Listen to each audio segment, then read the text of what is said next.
Hello, bachcho. Let's read this question. The question says a nucleus at rest undergoes a decay emitting an alpha particle of de Broglie wavelength lambda equals to 5.76 into 10 raised to power minus 15 meter.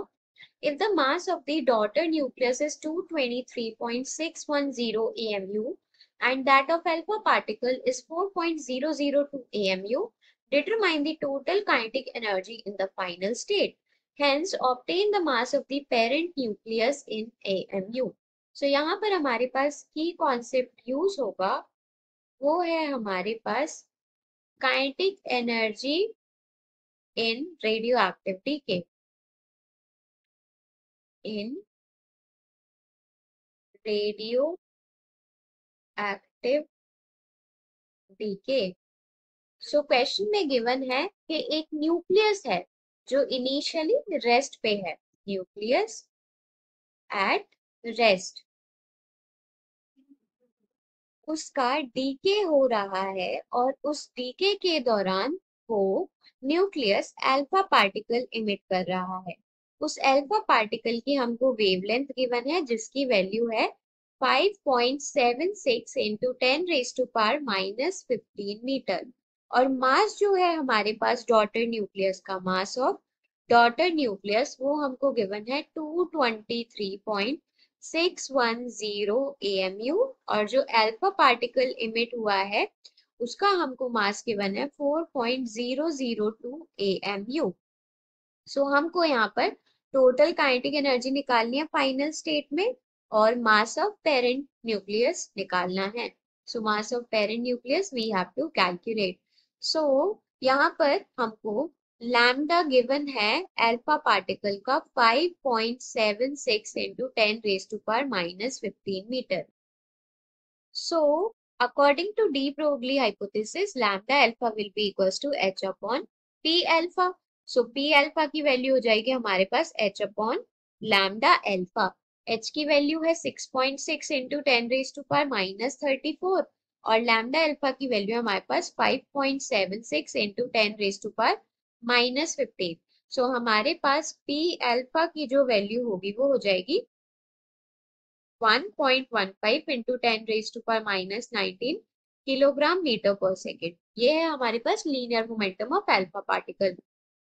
अब reaction हमारे पास x जो है वो y plus alpha particle में convert हो रहा है। तो मोमेंटम कंजर्वेशन के अकॉर्डिंग इनिशियल टोटल मोमेंटम 0 था, that will be equals to momentum of y plus momentum of alpha particle.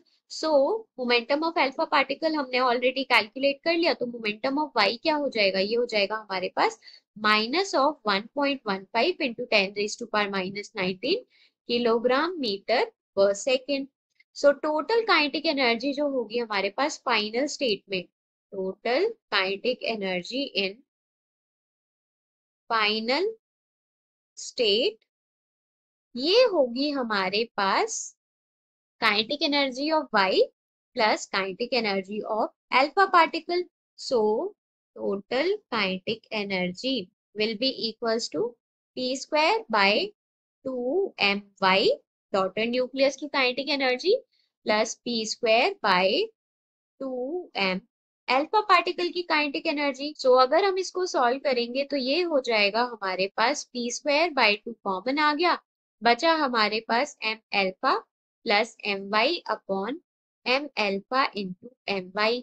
T square की वैल्यू अगर हम पुट करेंगे तो ये हो जाएगा 1.15 into 10 raise to power minus 19 का square divided by 2 into m alpha की वैल्यू गिवन है 4.002 plus 223.610 divided by 4.002 into 223.610। So ये आ जाएगी हमारे पास, अगर हम इसको सॉल्व करेंगे तो दिस विल बी कंप्लीटली। अच्छा ये AMU में है तो इसको पहले हम किस में कन्वर्ट करेंगे, kg में। So 1.66 into 10 raise to power minus 27। So ये हो जाएगा हमारे पास nearly 10 raise to power minus 12 joule.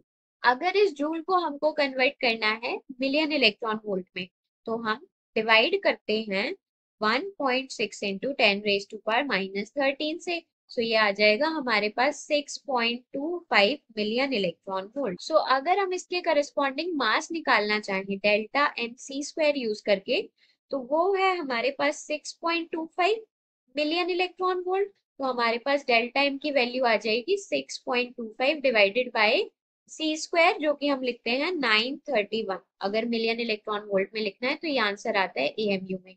तो ये हो जाएगा हमारे पास 0.007 AMU। तो हमारे पास मास ऑफ पेरेंट न्यूक्लियस क्या हो जाएगा?